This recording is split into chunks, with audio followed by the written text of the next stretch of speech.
আমি দেখলাম আমার ভাই শরীফ শহীদ ওসমান হাদির ভিতরে আমার নবীর আখলাক চলে এসেছে। আমি শুধু একা দেখেছি তা নয়, তার ভিডিওগুলো আজও আছে, তার ভিডিওগুলি আজও আছে।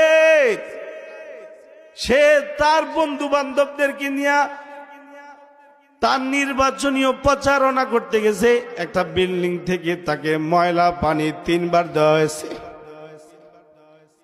তারে 3 বার ময়লা পানি দেওয়ার পরে সে বলে, আপনারা আপনাদের ময়লা পানি আমার দিকে দিয়া আপনারা যদি খুশি থাকেন তাহলে আমি ওসমান হাদিও খুশি, আমার কোনো অভিযোগ নেই।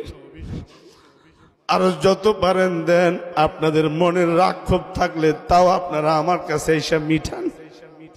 যদি আমার গায়ে ময়লা পানি দিয়াও যদি আপনাদের রাগ ক্ষোভ না মিঠে, তাহলে যদি আপনারা আমাকে মারতেও চান তাতেও আপনারা মারতে পারেন, আমি আপনাদেরকে কিছুই বলবো না। তাকায় দেখলাম আমার আল্লাহ কোরআনে যা বলেছে, আমার ভাই শরীফ শহীদ ওসমান হাদি যার জানাজা আজকে হয়েছে, আমি দেখি ওর